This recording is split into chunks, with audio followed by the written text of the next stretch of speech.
மற்றொரு அண்மை செய்தியை பார்த்து வருகிறோம். ராமேஸ்வரத்தில் காதலிக்க மறுத்த மாணவி கொல்லப்பட்ட சம்பவத்திற்கு பாமக தலைவர் அன்புமணி ராமதாஸ் தன்னுடைய கண்டனத்தை பதிவு செய்திருக்கிறார். இது குறித்த விவரங்களோடு இணைகிறார் நம்முடைய செய்தியாளர் ராஜேஷ். முழு விவரங்களை பதிவு செய்யலாம்.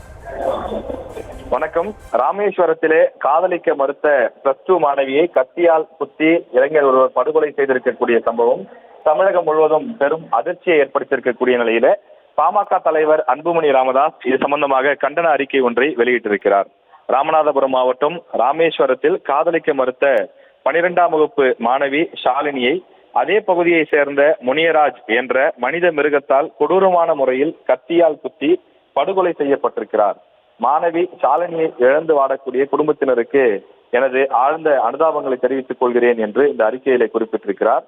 மேலும் +2 படிக்கக்கூடிய அந்த மாணவி செல்லக்கூடிய வழியிலும் அலுவலகம் செல்லக்கூடிய வழியிலும் தொடர்ந்து இது போன்று பல பெண்களுக்கு இதே போல பிரச்சனைகள் ஏற்படுவதாக அன்புமணி தன்னுடைய அறிக்கையிலே குறிப்பிட்டிருக்கிறார்.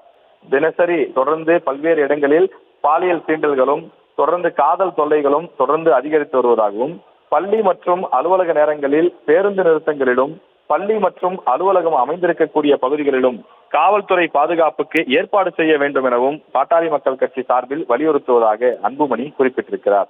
மேலும் திமுக ஆட்சிக்கு வந்த நாளிலிருந்து பெண்கள், குழந்தைகள் உள்ளிட்ட எவருக்கும் பாதுகாப்பு இல்லாத நிலைதான் நிலவி வருகிறது எனவும் ஆளுங்கட்சியினருக்கு துணை போகும் சமூக விரோதிகள் மட்டும்தான் இந்த ஆட்சியில் மிகவும் பாதுகாப்பாக இருக்கிறார்கள் என்றும் அவர் குறிப்பிட்டிருக்கிறார்.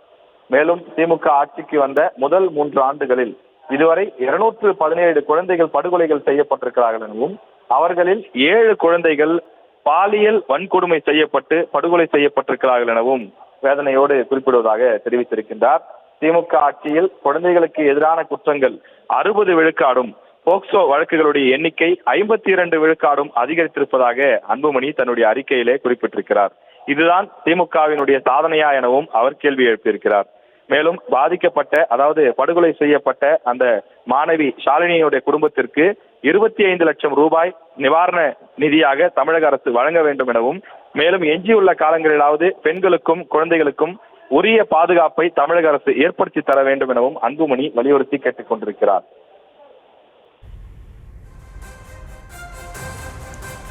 விவரங்களுக்கு நன்றி ராஜேஷ்.